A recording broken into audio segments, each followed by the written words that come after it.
Olá, bom dia, muito bom dia. Vamos ao nosso bom dia com fé.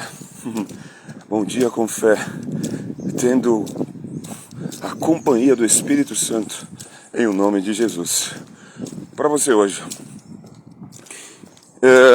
tem algumas passagens que estão aqui estão tomando forma na minha mente, porque já estão enchendo o meu coração, estão transbordando o meu coração.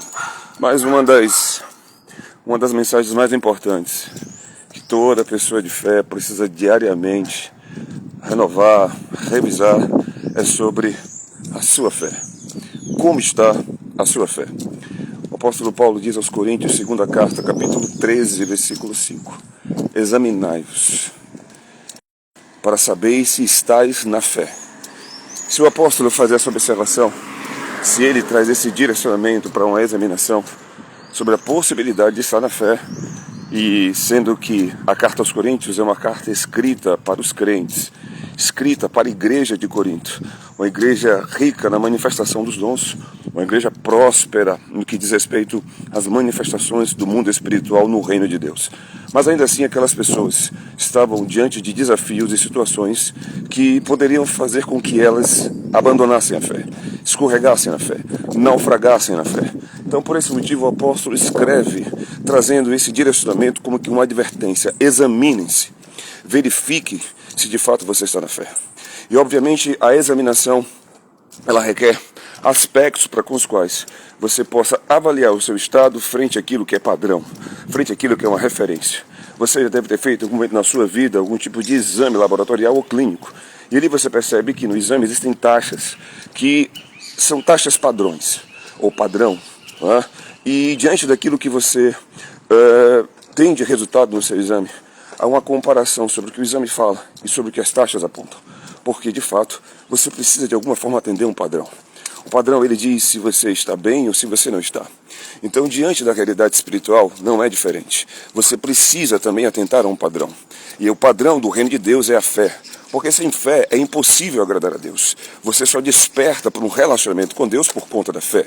Tanto que, a respeito da fé, está escrito que o justo, que é a pessoa a quem Deus justifica, a pessoa a quem Deus livra da condenação do pecado, porque ela creu naquilo que Deus falou acerca do seu Filho Jesus Cristo, como a propiciação, a oferta pela vida quebrada que eu e que você tínhamos, ou que talvez você ainda esteja desenvolvendo ou vivendo. E essa vida quebrada, ela é resultado tão simplesmente de um sentimento que foi introjetado, gerado dentro de nós por conta da desobediência.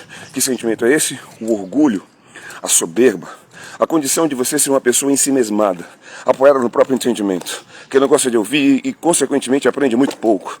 Nessa condição, você se rebela contra tudo o que diz respeito ao que Deus tem para a sua vida ou para a humanidade. Por quê? Porque você tem dentro de você alguém que se apresenta como seu próprio Deus, que é o seu ego. E nessa condição, Jesus ele vem para, de fato, arrebentar, destroçar a condição do ego e trazer você para um lugar de humildade e mansidão. Como ele disse: aprendam de mim, que sou manso e humilde de coração.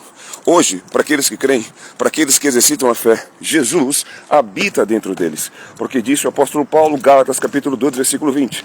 E eu acredito que você saiba um pouco da história dele. O apóstolo Paulo era um perseguidor da igreja, tendo uma crença fervorosa acerca do que dizia uma lei judaica, acerca do que dizia o zelo pela presença de Deus, pela honra de Deus. Entretanto, não conhecia a graça e o favor de Deus manifestados em Cristo Jesus. Porque Moisés, que entregou a lei, foi aquele que trazia uma referência e que disse que um profeta, a semelhança dele seria levantado. E esse profeta era Cristo, o Espírito profético. E João declara que Jesus é aquele por meio do qual recebemos graça sobre graça, favor sobre favor. Então, diante disso, o apóstolo Paulo foi confrontado com a realidade de Cristo.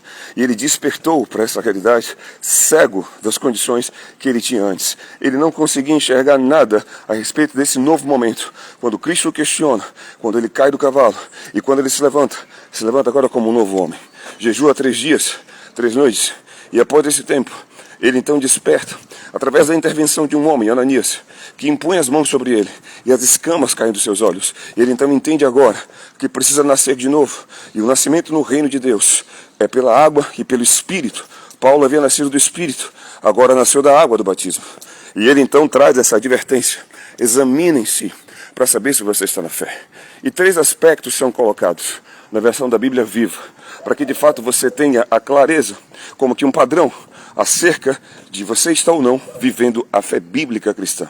A fé que agrada a Deus. A condição de você ser alguém que se apoia, alguém que caminha, alguém que age ou não age de acordo com o que está escrito.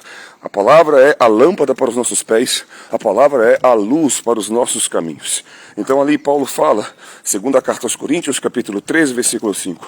Após ele advertir a necessidade de examinação, e diga-se de passagem, abrindo um parêntese, que ela é diária, porque a vida do justo é de fé em fé.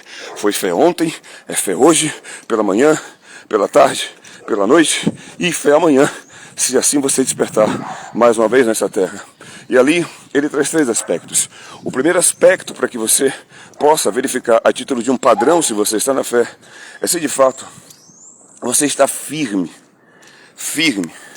estás firme na fé. E firmeza fala de profundidade.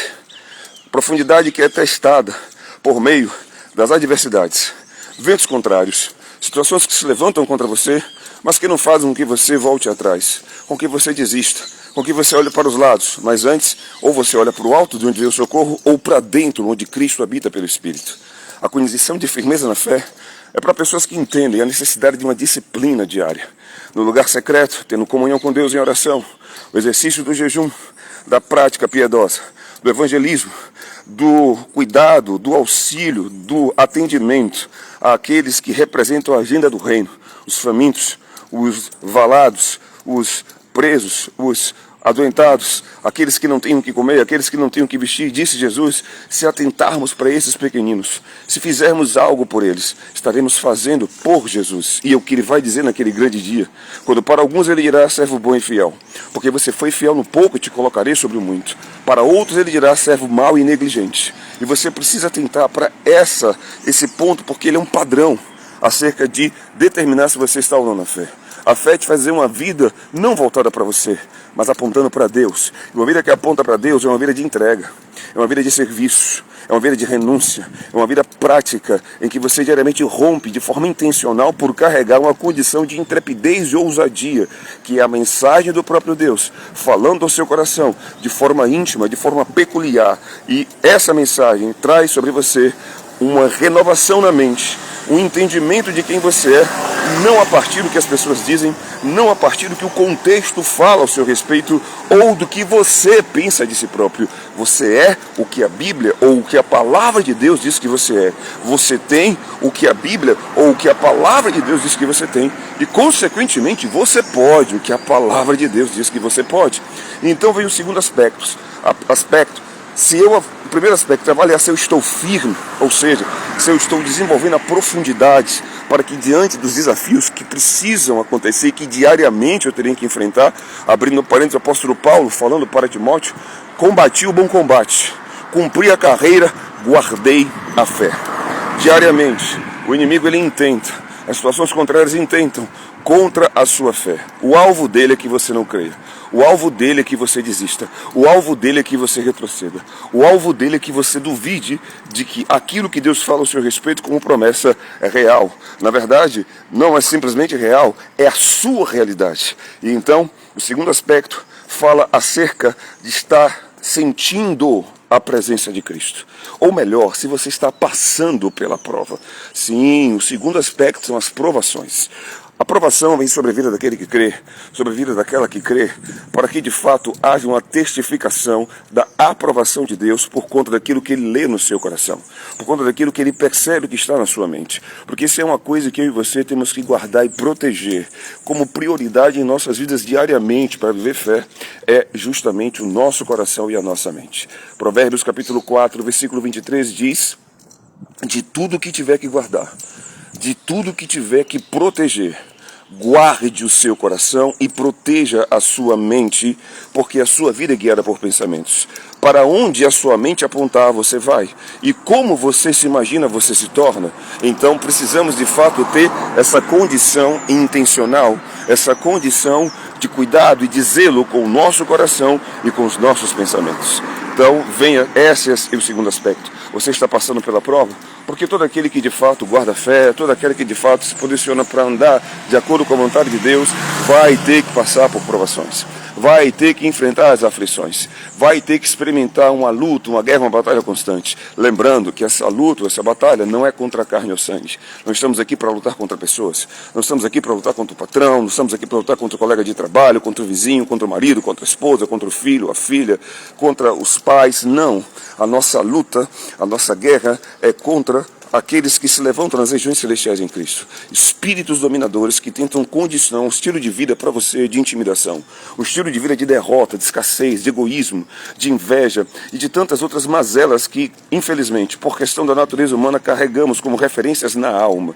Mas se você nasceu de novo, você não deve mais nada à natureza humana. Por quê? Porque ela foi crucificada em Cristo. Hoje você já não é mais dominado ou dominada pelo pecado. Por quê? Porque onde abundou o pecado, superabundou a graça, o favor de Deus para que você viva uma vida plena, uma vida abundante, uma vida abençoada, uma vida rica de manifestações e sinais do mundo espiritual, atestando que você não é mais quem você era. E agora, seguindo, nós avançamos para o terceiro aspecto. Primeiro, a firmeza na fé. Segundo, as provações. A terceira, se você sente o poder de Deus. Se você de fato tem a testificação de Cristo vivendo em você. Porque quem atesta o poder de Deus, apontando para Cristo vive em você, é o Espírito Santo.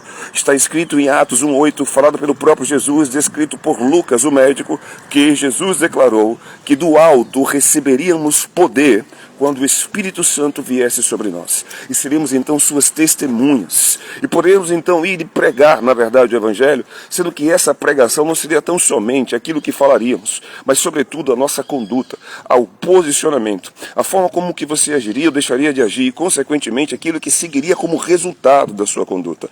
Disse São Francisco de Assis, ou talvez até Agostinho de Hipona, um dos dois recebe esse crédito por tal declaração. Ele dizia: pregue o Evangelho.